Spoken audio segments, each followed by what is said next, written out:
사랑하는 생명사랑교회 여러분, 전국의 성도 여러분, 지난 일주일 동안 평안하셨습니까? 오늘 예배에 참여하신 여러분 모두를 생명과 평화의 예수 그리스도의 이름으로 환영합니다. 오늘은 창조절 5째 주일이고 한가위는 지났지만 한가위 감사주일로 예배를 드립니다. 현장에서는 우리 주일학교와 함께 연합예배로 드립니다. 명절 모두 잘 보내셨는지요? 이번 주 우리가 함께 지킬 지구를 위한 환경 실천은 채식을 합시다입니다. 우리의 식단을 전환하는 것은 이 기후위기를 대응하는 데 매우 중요한 실천 과제입니다. 육류 중심의 소비를 줄이고 채식으로 식단을 전환하는 것이 여러분 건강에도 좋고 이 지구에도 좋습니다. 적극적으로 실천하시길 부탁드립니다. 오늘 오후에는 10월 첫째 주이기 때문에 우리 생명사랑 신앙 특강이 있습니다. 또 저녁에 사도신경 공부 모임 계속 진행됩니다. 29강입니다. 주제는 예수님의 핵심적 사역입니다. 관심 있는 분들 많이 참여해 주시면 좋겠습니다. 다음 주부터는 주일 저녁에 우리 생명사랑 목회자들의 공부 소모임 두 번째 시간으로 지난 상반기에 이어서 하반기에 우리 목회 현장에서의 정신건강 돌봄이라는 주제로 3주간 진행됩니다. 우리 교회 지도력을 형성하고 있는 장로님들 그리고 또 목회자들은 모두 참석해 주시면 고맙겠고 또 우리 교우들께서는 함께 많이 기도해 주시면 좋겠습니다. 이제 성부, 성자, 성령의 임재를 알리는 세 번의 증언림과 함께 우리 모두 마음을 모아서 영과 진리로 하나님께 예배하겠습니다.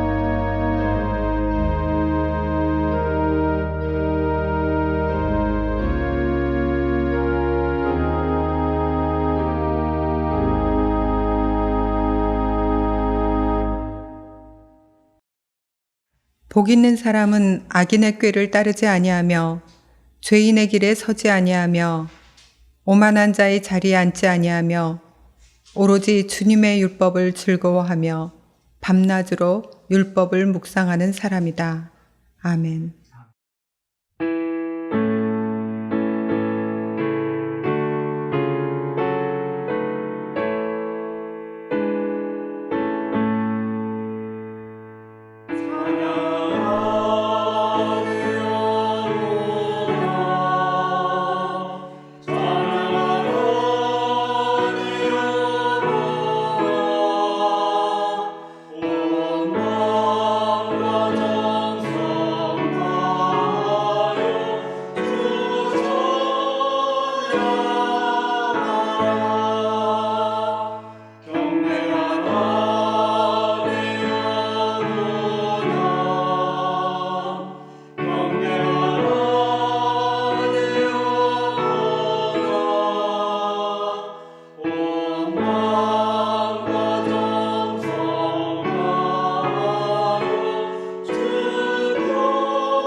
여호와께 감사하라. 그는 선하시며 그 인자하심이 영원하미로다.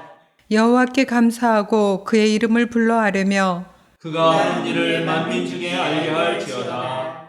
그들이 광야 사막길에서 방황하며 거주할 성읍을 찾지 못하고 줄이고 목이 말라 그들의 영혼이 그들 안에서 피곤하였도다. 이에 그들이 근심 중에 여호와께 부르짖음에 그들의 고통에서 건지시고 또 바른 길로 인도하사 거주할 성읍에 이르게 하셨도다. 여호와의 인자하심과 인생에게 행하신 기적으로 말미암아 그를 찬송할지로다. 그가 사모하는 영혼에게 만족을 주시며 줄인 영혼에게 좋은 것으로 채워주심이로다. 아멘.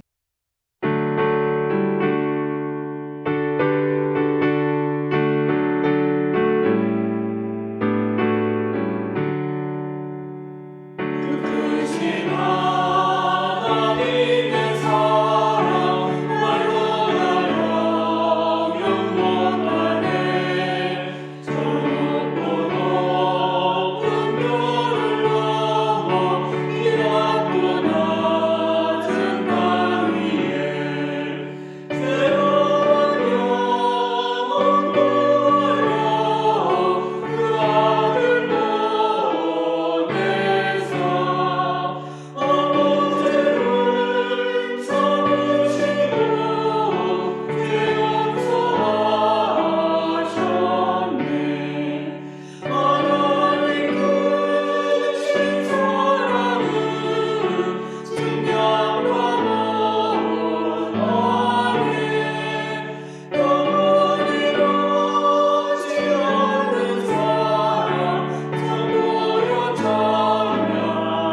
이 예배를 위해서 김학로 장로님의 목회 기도가 있겠습니다.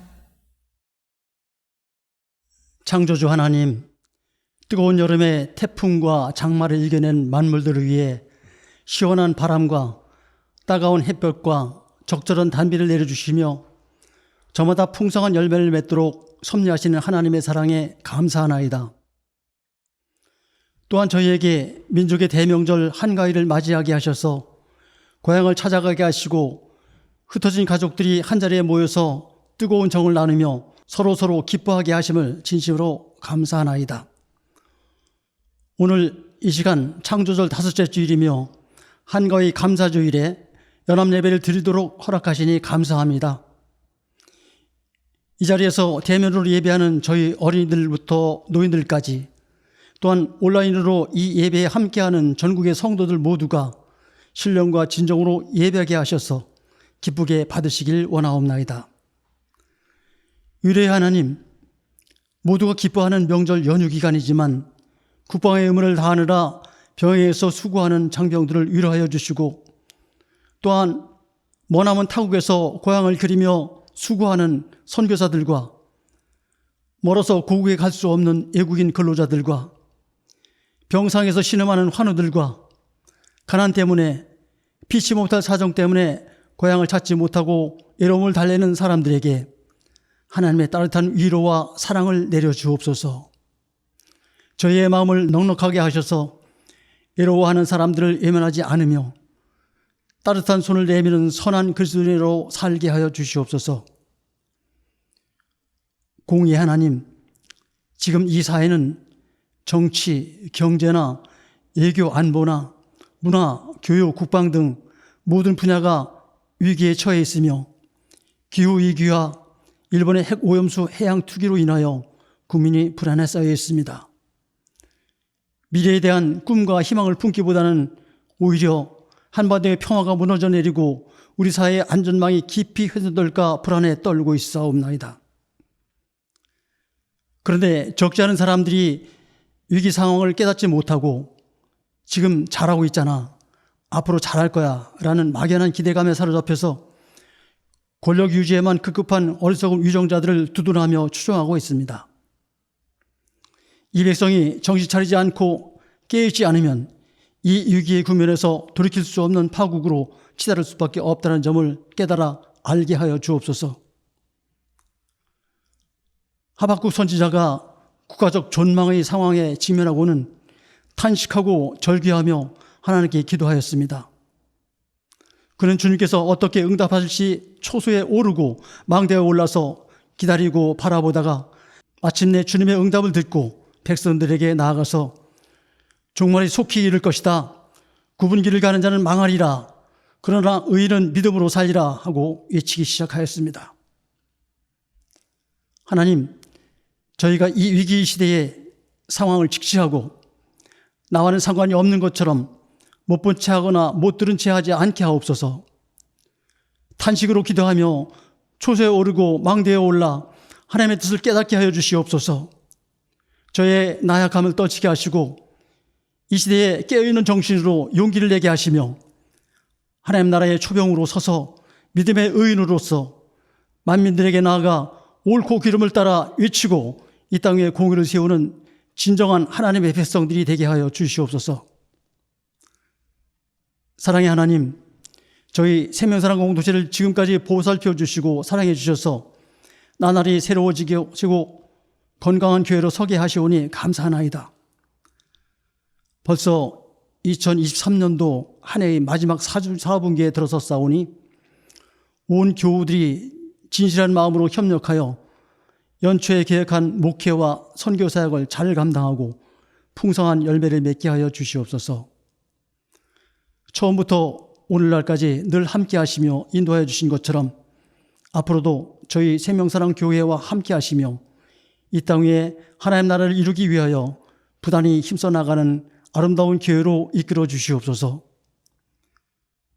위로의 하나님, 자기 진로를 찾기 위해 노력하는 청소년들에게 건강과 지혜를 주셔서 지치지 않게 하시고 포기하지 않으며 끝까지 최선을 다하게 하옵소서. 그리하심으로 마침내 우리 청소년들이 자기 진로를 찾아서 당당하게 나아가도록 보살펴 주시옵소서. 이제 하나님의 귀한 말씀을 듣기 원하나이다. 주님의 귀한 종 한문도 목사를 통하여 하나님의 말씀이 선포될 때 저희가 하나님의 음성을 듣게 하시고 영상으로 예배에 참여하는 전국의 성도들에게도 주님의 사랑과 은총을 넉넉히 내려주시옵소서. 저희가 마음을 다하고 뜻을 다하여 감사함으로 드리는 이 예배와 찬양을 기쁘게 받아주시기 원하오며 우리 주 예수 그리스도의 이름으로 간절히 기도하나이다. 아멘.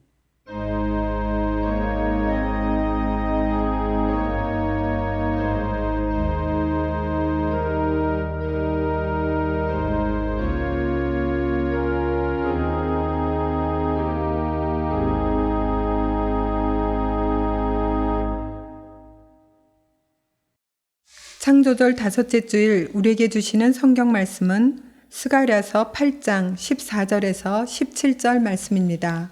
한 절씩 교독하시겠습니다. 나 만군의 주가 말한다. 너희 조상들이 나를 노하게 하였을 때 나는 너희에게 재앙을 내리기로 작정하고 또 그 뜻을 돌이키지도 않았다. 나 만군의 주가 말한다. 그러나 이제는 내가 다시 예루살렘과 유다 백성에게 복을 내려주기로 작정하였으니 너희는 두려워하지 말아라. 너희가 해야 할 일은 이러하다. 서로 진실을 말하여라. 너희의 성문 법정에서는 참되고 공의롭게 재판하여 평화를 이루어라.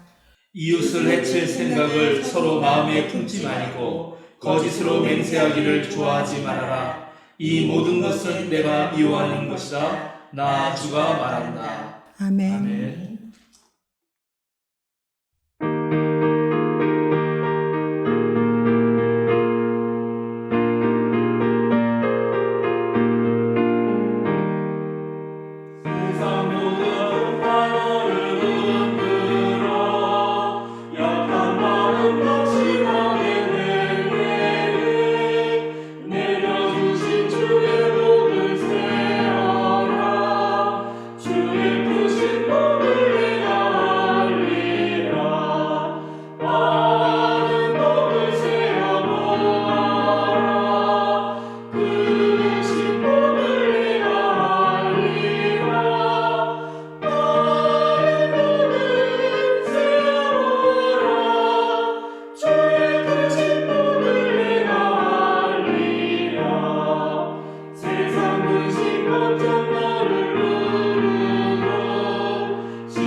은혜가 넘칠 때라는 제목으로 목사님의 말씀이 있겠습니다. 사랑하는 생명사랑교회 여러분, 전국의 성도 여러분, 우리 한가위 명절 잘 보내고 계시는지요? 이번 명절은 10월 3일 개천절과 이어지면서 꽤 긴 휴가를 우리에게 보장하고 있습니다. 바쁜 일상 가운데 주어지는 이렇게 긴 휴식의 시간과 여유의 공간은 정말 우리 삶에 좋은 활력소가 됩니다. 우리 흐트러진 마음들을 차분히 가라앉히고 또 복잡한 머릿속을 정돈하면서 우리의 삶의 어떤 단단한 시간이 되는 것 같고, 또 특별히 우리 삶의 불확실한 그 미래를 준비할 수 있는 그런 시간들이 되는 것 같습니다. 여러분은 이번 명절과 이 긴 휴식의 시간을 어떻게 보내고 계시는지요? 오늘 설교는 명절을 보내면서 제가 느꼈던 몇 가지 점들 여러분들과 함께 나누고 싶습니다. 그리고 특별히 추석은 가을 거지와 연결되면서 한 해를 돌아보고 또 새해를 준비하는 그런 시기이기 때문에 2023년에 우리가 어떻게 우리 애들의 믿음의 결실을 내었는지 한번 돌아보고, 또 2024년은 어떻게 준비하면 좋은지도 함께 살펴보려고 합니다. 설이나 추석과 같은 명절이 되면은 언제나 떠오르는 아주 변함없는 그런 장면들이 있습니다. 무슨 고속열차가 쉽게 매진됐다고 하는 거나, 또 그 다음에 상행선, 하행선이 평소에는 2-3시간 걸리는데 10몇 시간이 걸린다거나 하는 그런 소식들이죠. 고향을 떠나서 살던 자녀들이 부모님을 찾아서 고향에 내려가고, 또 차례상을 차리고 온 가족이 모여서 함께 정답게 이야기를 나누는 모습들, 또 뉴스를 보면은 헬리콥터로 성모객들의 모습들을 이렇게 찍는 그런 것들을 늘 보게 됩니다. 제 고향에서는 추석 명절이 되면 동네 잔치도 벌이고 체육대회도 함께 열었습니다. 그래서 명절 때가 되면 한 가정뿐만 아니라 아주 온 동네가 정말 축제가 되어서 들썩이곤 했습니다. 그러나 빠른 세월의 변화 속에서 오늘날의 명절 풍경도 매우 다양하게 바뀌고 있습니다. 고향에 계신 부모님들이 오히려 자식들을 찾아서 서울로 올라가는 그런 역귀성길이 있고, 성묘나 차례를 지내는 것도 명절 전에 미리 다 한 다음에 오히려 추석 때 긴 연휴를 이용해서 온 가족이 함께 여행을 가기도 합니다. 젊은이들 사이에서는 또 명절 때 일가 친척들 모이면 다양하게 들리는 잔소리들이 있어서 그것을 피해서 다른 일을 핑계대면서 홀로 자전거 여행 같은 것들을 떠나기도 합니다. 추석 음식이나 차례상도 홍동백서라든가 조율리시라든가 좌포우회 같은 그런 전통적인 차례상 차리기를 떠나서 그저 온 가족이 함께 즐겨 먹는 음식을 잘 준비해서 그것으로 차례를 지내기도 하고, 요즘에는 심지어 온라인으로 차례를 지내고 디지털 병풍 이런 것도 나왔다고 합니다. 여러분의 가정은 어떠십니까? 여러분들은 어떻게 주로 명절을 보내십니까? 명절 풍경이 이렇게 바뀌게 된 것은 기존의 전통적인 방식이 누군가에게는 많이 불편하고 또 힘들었기 때문입니다. 동시에 공동체나 집안보다는 각 개인의 삶을 가장 중요하게 여기는 그런 서구식 문화가 이미 우리 사회에 깊숙이 뿌리 내렸기 때문입니다. 그래서 각 개인 모두가 명절에도 행복하도록 시대의 변화에 따라서 명절 풍경도 바뀌는 것입니다. 그러나 명절을 보내는 그런 어떤 모양새는 좀 바뀌었다 하더라도 역시 온 가족이 함께 모이는 것이 대세입니다. 세월이 흘러 많은 것이 바뀌어도 역시 가정은 어떤 방식으로든 존속합니다. 한 개인의 행복한 삶을 위해서도 온 가족이 무탈하고 서로 화목하게 지내는 것은 정말로 중요한 요소입니다. 그래서 전국시대의 맹자는 군자가 누릴 수 있는 3가지 즐거움을 말하면서 첫 번째 즐거움으로 부모님이 모두 살아계시고 형제에게 아무 탈이 없는 것이라고 말했고, 우리가 잘 알고 있는 시편 133편에서도 시인은 형제자매가 모여서 함께 동거하면서 즐겁게 지내는 것이야말로 가장 아름다운 일이라고 그렇게 높이 찬사를 보냅니다. 우리에게도 너무나도 익숙한 가화만사성이라는 말도 그렇죠. 집안이 편안해야 모든 일이 이루어진다는 말입니다. 아무리 오늘날 시대에 1인 가구가 많아지고 또 핵가족 시대가 도래했다 하더라도 역시 모든 삶의 기초, 그리고 우리 사회의 안정의 기초는 가정이라고 할 수 있습니다. 그래서 세상에 많은 관계가 있지만 역시 제일 중요한 관계는 가족 관계입니다. 부부 사이 또는 부모와 자식 사이, 그리고 형제자매 사이가 정말 좋은 관계를 형성할 때 우리 사회도 훨씬 더 좋은 사회가 되죠. 가족 관계야말로 모든 관계의 기초 중에 기초라고 할 수 있습니다. 그래서 명절은 바로 그런 화목한 가정을 이루기 위한, 또 화목한 가정을 도모하기 위한 좋은 계기가 되고 또 좋은 그런 하나의 우리에게 기회를 줍니다.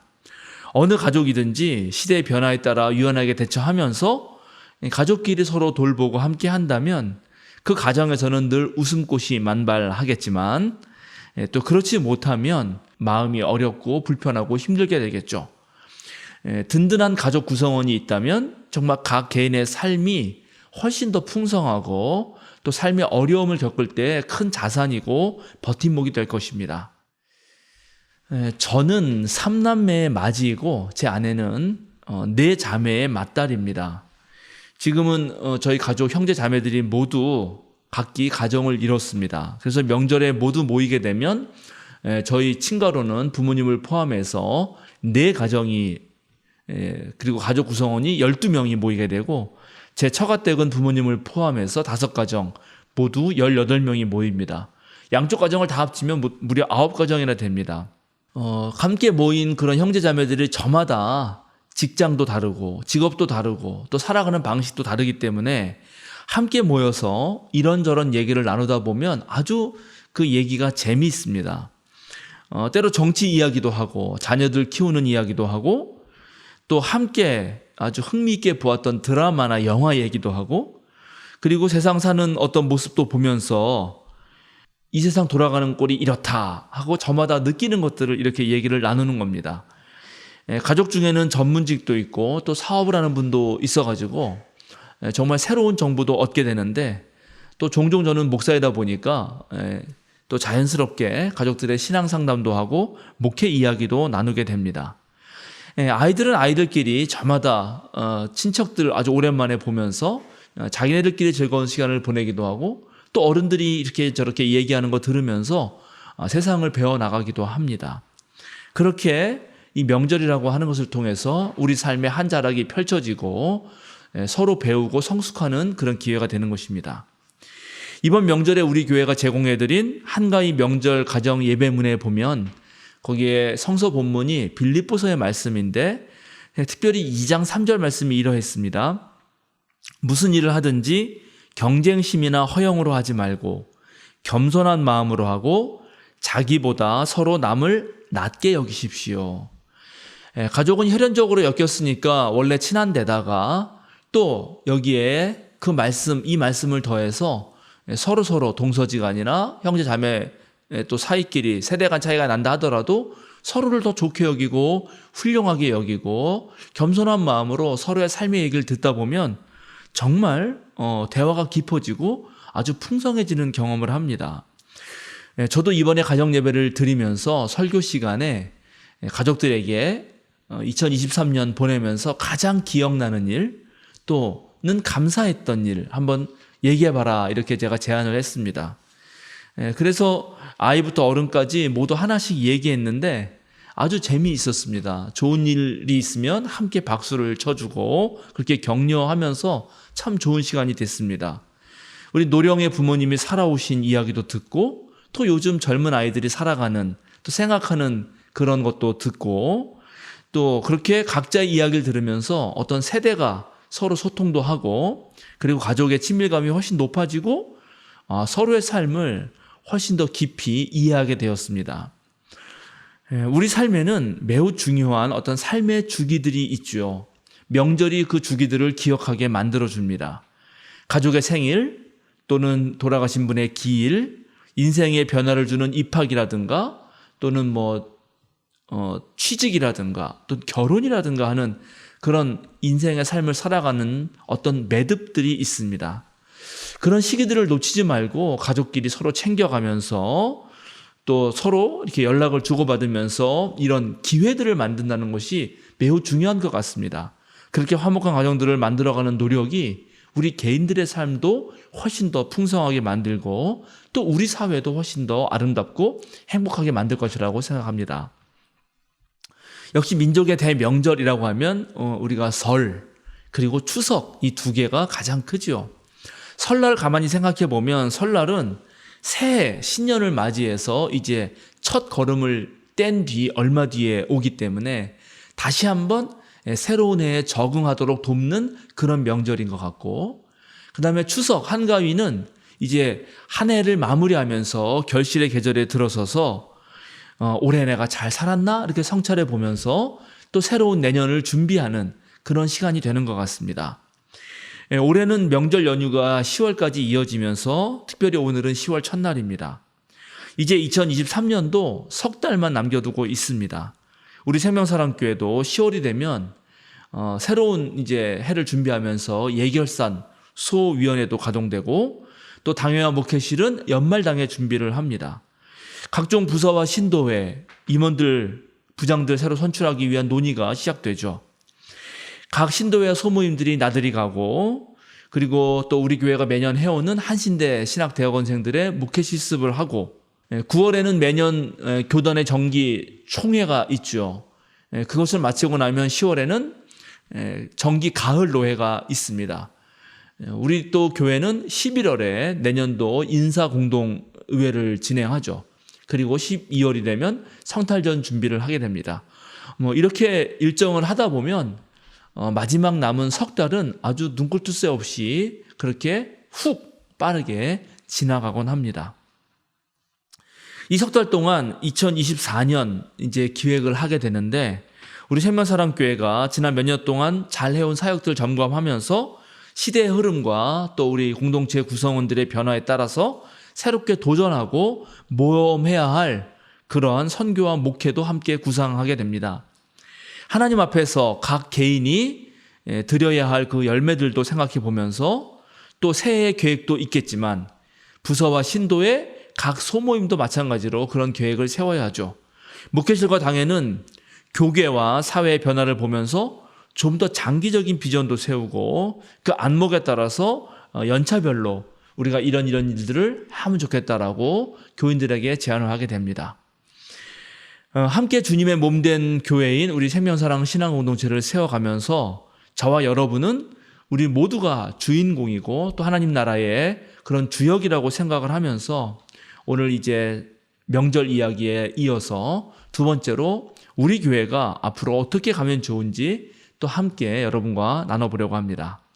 각 부서장들 또 신도의 임원들, 재직들 이하 여러분 모두가 오늘 제가 드리는 말씀들을 염두에 두면서 이제 한 해를 잘 정리하시고 내년 계획도 세우시면 좋겠습니다. 올해 우리가 가장 잘한 일 중에 하나는 교육부 공간을 새롭게 얻은 것입니다. 예배와 선교, 교육과 친교 등 모든 목회 사역을 위해 아주 기본적인 물질적 토대를 마련하는 일은 상당히 중요합니다. 우리가 장기적으로 지금 예배 공간 하나 지난 10년 동안 너무너무 노력해서 예배 공간 하나를 딱 가지게 됐는데 이것 외에 이제 교육부 공간이라든가 또 함께 좀 식사를 할 수 있는 여유로운 공간이라든가 그런 다양한 공간을 마련하는 것이 우리 교회의 장기적인 어떤 계획이 될 수 있을 것입니다. 공간의 변화는 새로운 선교를 창출할 수 있는 가능성을 열어줍니다. 지난 10년도 잘 해오셨듯이 앞으로 우리 교회가 만약에 지금 있는 이 예배당 외에 이 5층 건물 전체를 사용할 수 있다면 아마 우리 교회의 선교는 획기적으로 달라질 수 있지 않을까 그런 생각도 해봅니다. 여러분 함께 기도해 주시길 부탁드립니다. 두 번째 올해 우리 교회가 의미 있게 한 일은 도봉서원 종합사회복지관과 함께 협력해서 우리 교회 공간을 개방해가지고 이제 지역과 함께 무엇을 할 수 있는 그런 계기를 마련하는 것입니다. 하나님께서 길을 열어주신 것이고 앞으로 장기적으로 이 지역을 위해서 우리가 무엇을 할 수 있을지 이제 찾아가야 하는 그런 시점이 되었다는 것을 말해줍니다. 또 코로나 이후에 매주는 아니지만 그래도 한 달에 2번 다시 공동 식사를 하게 된 것도 참 하나님의 은혜입니다. 우리 친교부장이신 박은호 집사님의 아주 헌신적인 노력과 함께 또 여러 손길들이 함께 도와서 우리가 맛있는 식사를 하게 된 것 참으로 좋습니다. 동시에 우리 교회는 작은 교회이지만 우리 교단의 목사를 양성하는 그런 사역을 감당하고 있습니다. 잘 아시다시피 안규식 박사가 이제 우리 교단의 목사를 만들어 가는데 꼭 필요한 목사 수련생 과정에 들어갔고 또 황은영 박사가 총회 위탁 교육으로 한신대 신대원에서 지금 소정의 과정을 이수하고 있고 또 동시에 우리 서울 북로의 목사 후보생이 되었습니다. 우리 교회는 앞으로도 계속 우리 교단의 목사를 길러내는 일에 우리 모두가 힘써야 됩니다. 여러분 기억해 주시고 다양한 방식으로 협조해 주시길 부탁드립니다.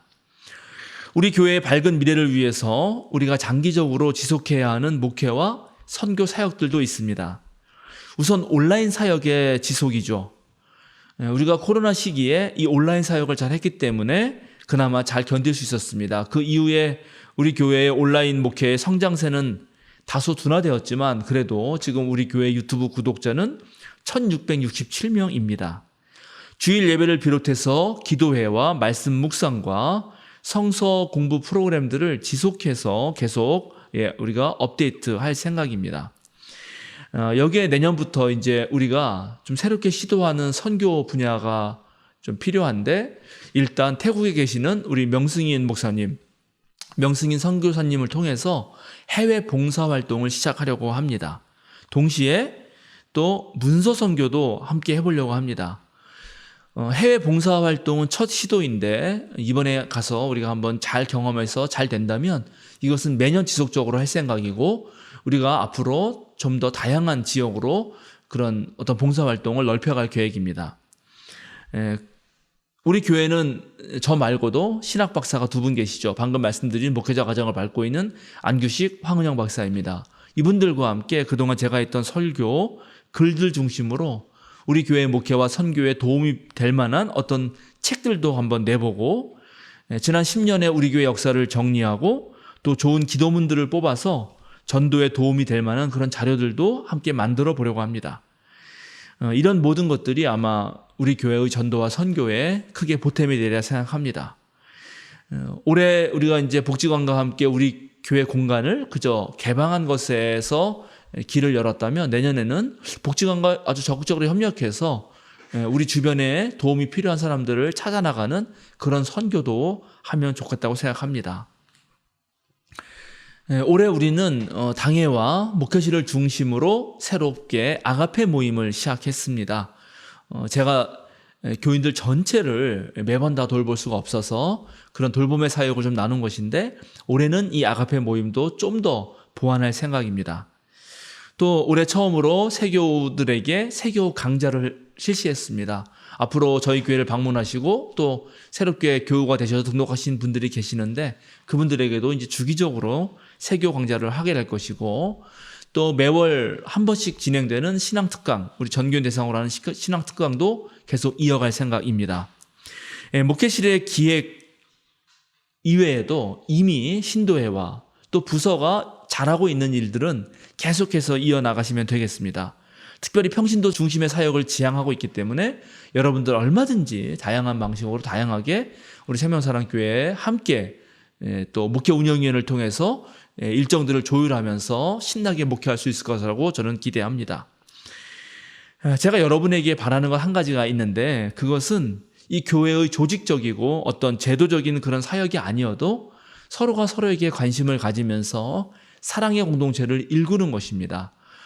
제도적으로는 미처 챙기지 못했다 하더라도 여러분 다 교회 다니면서 서로의 친소 관계도 있고 또 여러분의 그동안 쌓아온 관계도 있기 때문에 서로서로 이렇게 돌봐가는 그런 친밀한 어떤 사랑이 더욱더 깊어지는 일들이 우리 교회에서 일어나기를 기대하는 것입니다.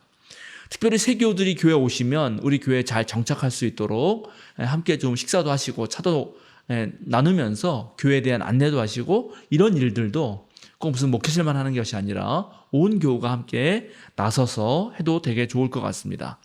동시에 우리 목회실에서 계속 만들고 있는 이 다양한 신앙 영상들을 여러분들 시간 될 때마다 반복해서 시청해 주시고 그것을 자양분을 삼아서 자신의 신앙을 성숙시키는데 더 노력해 주시기 바랍니다. 들으시다가 감동이 되는 부분이 있다면 여러분 아는 지인들에게 또 다른 그리스도인들에게 이렇게 전해 주어도 아주 좋은 그런 선교와 전도가 될 거라고 생각합니다. 오늘날 전도는 우리가 만나서 일상 공간에서 할 수도 있지만 가상 공간에서도 얼마든지 이루어진다는 사실을 여러분 기억하시기 바랍니다.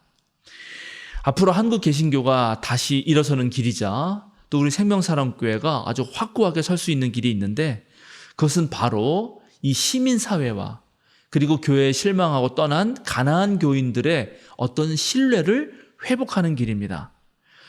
누군가가 교회에 가서 예배하고 싶다, 정말 함께 설교를 듣고 함께 선교를 하고 싶다 하는 마음이 들 때 과연 어느 교회에 가야 좀 믿을 만한 그런 교인들, 믿을 만한 그리스도인들을 만날 수 있을까 이렇게 고민하게 되는데, 그때 우리가 자신 있게 우리 생명사랑교회가 그렇다라고 말할 수 있어야 한다고 생각합니다.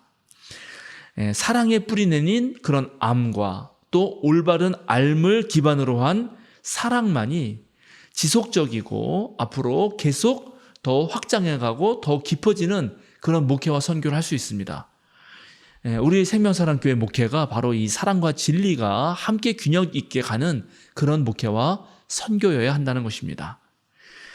제가 시사인이라고 하는 그런 잡지를 구독해서 열심히 보고 있는데요. 이번에 시사인이 또 매년 하는 것인데 한국 사회의 신뢰도 조사를 했습니다. 벌써 16년째 하고 있습니다. 근데 이번 조사 결과를 보면 여전히 우리나라 국민은 국회와 정부와 언론을 불신합니다.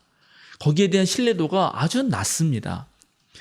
특별히 이번에 조사한 걸 보니까 정치적 성향에 따라서 이 신뢰하는 것이 양극화되어 있다는 것을 알게 됩니다. 보수가 좋아하는 쪽이 있고 또 진보가 좋아하는 쪽이 있고 이렇게 좌우로 나눠져 있고, 그리고 놀랍게 정부와 이런 어떤 그런 기관에 대한 신뢰와 언론에 대한 신뢰가 아주 밀접하게 연결되어 있다는 것을 보게 됩니다. 그러니까 언론을 신뢰하지 못할 때 정부도 신뢰하지 못하고, 정부에 대해서 냉소적인 시선을 보내면 언론도 그렇게 된다는 것이죠. 이렇게 전체적으로 이 사회의 공적 기관에 대한 신뢰가 떨어질 때 그때 우리 종교인들, 특별히 우리 그리스도인들, 교인들이 보여주는 그런 빛과 소금의 역할이 매우 중요합니다. 이럴 때일수록 우리 그리스도인들이 도덕성과 높은 윤리성을 보여주어야 합니다. 바로 우리가 마땅히 해야 할 사명들이 드러날 때인 것입니다.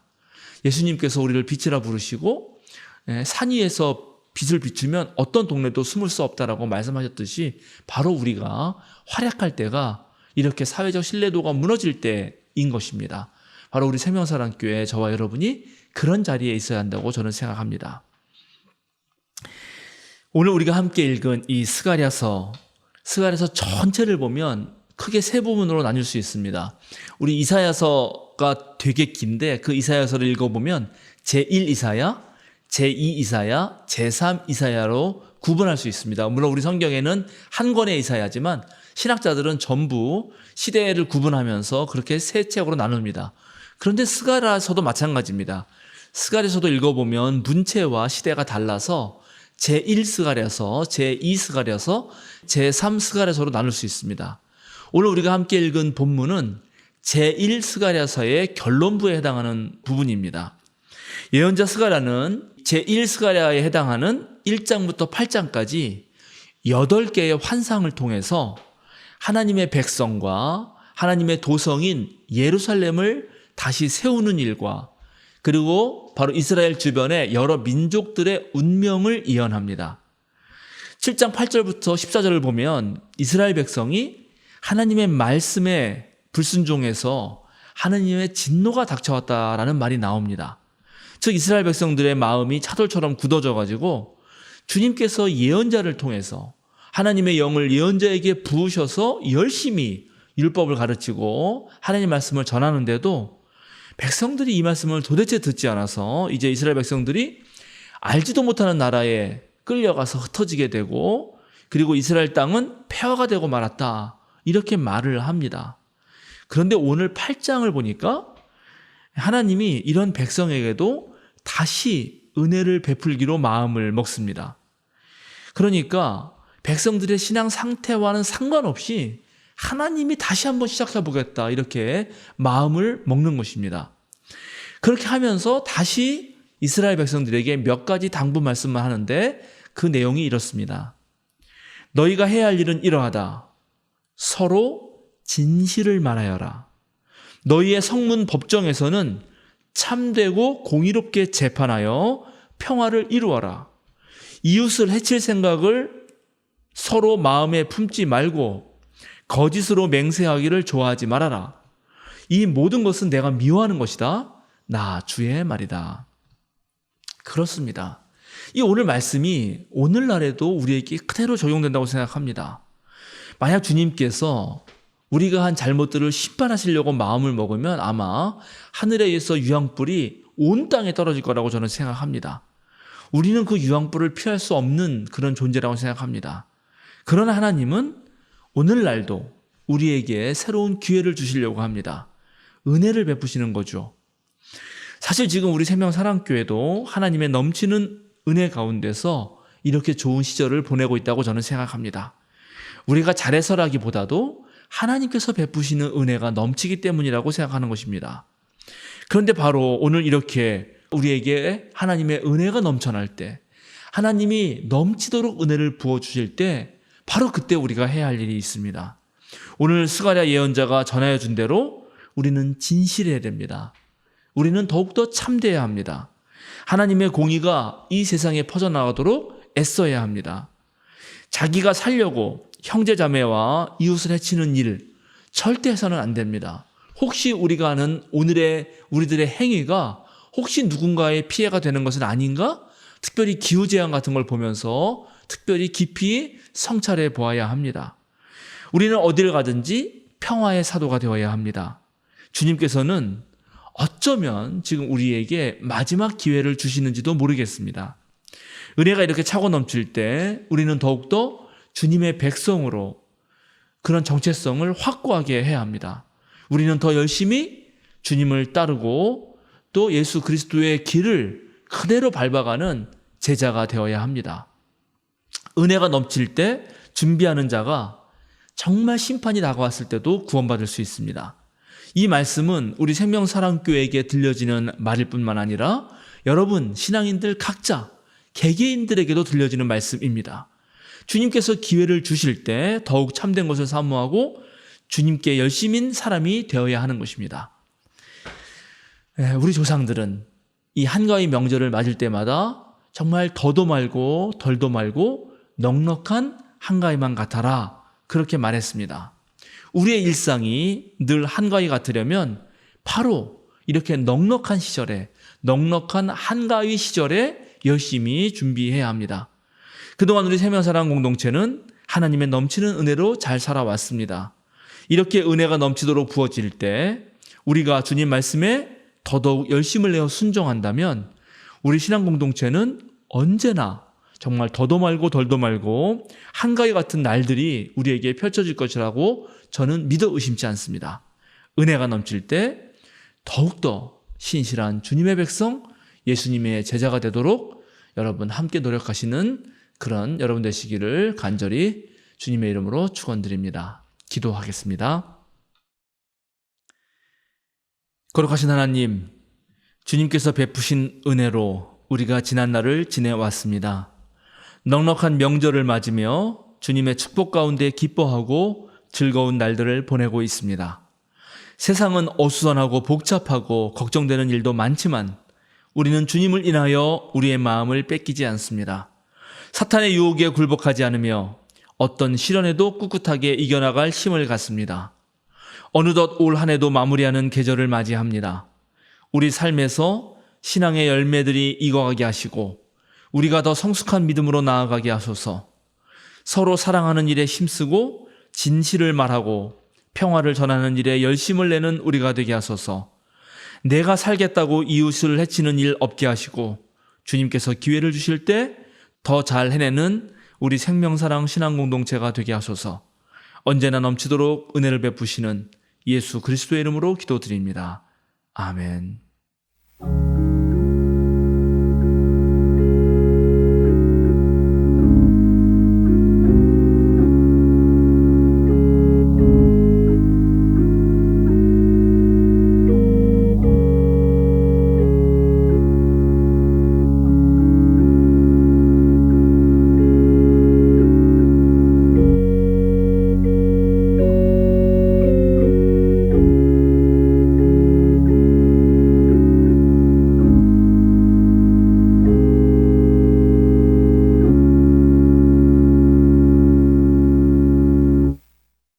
이제 함께 사도신경으로 우리의 신앙을 고백하시겠습니다. 나는 전능하신 아버지 하나님 천지의 창조주를 믿습니다.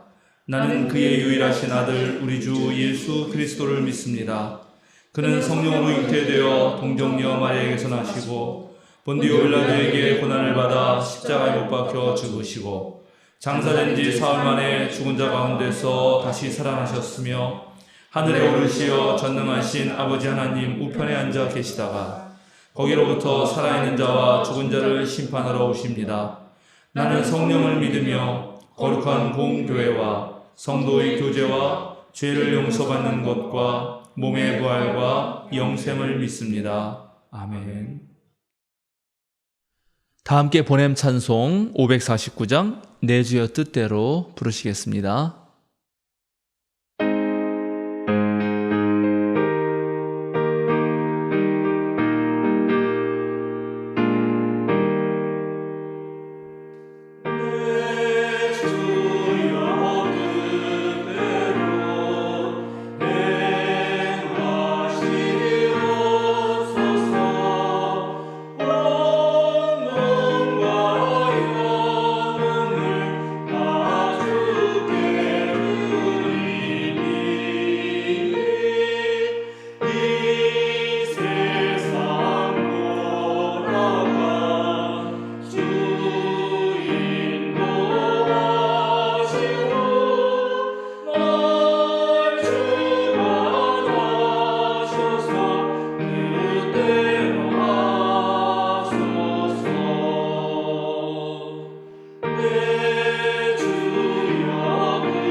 사랑하는 생명사랑교회 여러분, 전국의 성도 여러분, 오늘도 어깨를 쭉 펴고 똑바로 서십시오.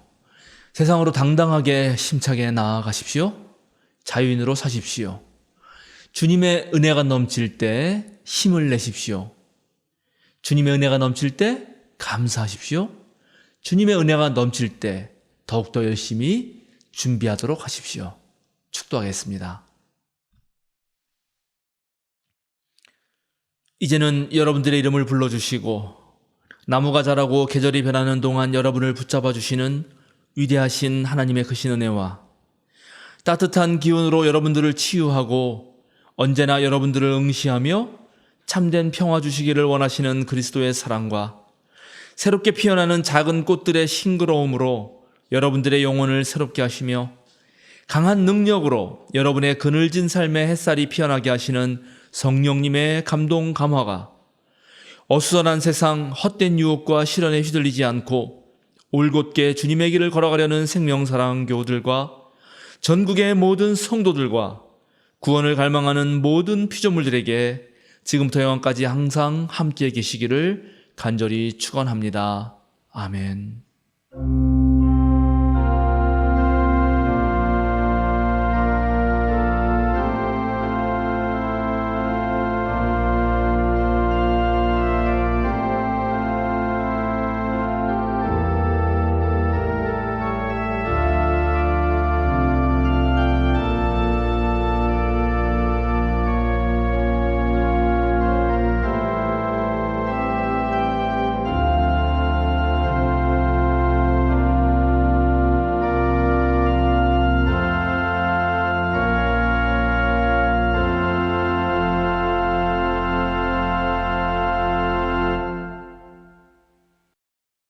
알림과 사김 시간입니다. 오늘은 창조절 5째 주일이자 한가위 감사주일입니다. 현장 예배는 전교인 연합예배로 드립니다. 오후 1시 30분에 성숙한 그리스도인을 위한 신앙특강이 있습니다. 7강 주제는 구원의 방주에서 하나님의 선교로입니다. 오후 7시 30분 사도신경 모임이 있습니다. 29강 주제는 예수님 사역의 핵심입니다. 2024년 2월 18일부터 24일까지 태국 단기 선교를 갑니다. 명승인 선교사님과 함께 합니다. 9명 선착순 모집이며 회비는 70만 원입니다. 신청하실 분은 교육실로 연락 주시기 바랍니다. 10월 22일 신청 마감하겠습니다. 2023년 2학기 장학금 신청을 받습니다. 신청을 원하시는 분은 교육실로 연락 주시기 바랍니다. 수험생을 위해 기도 부탁드립니다. 김대현, 문예람, 한선규, 오지윤, 황주람, 오승혁입니다. 10월 도봉서원 종합사회복지관에서 생명사랑교회 공간을 이용합니다.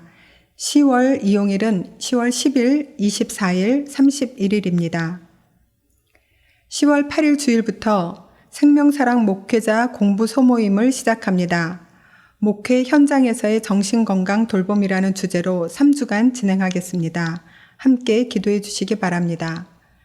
이번 주 생일자는 5일 황덕형 장로님입니다.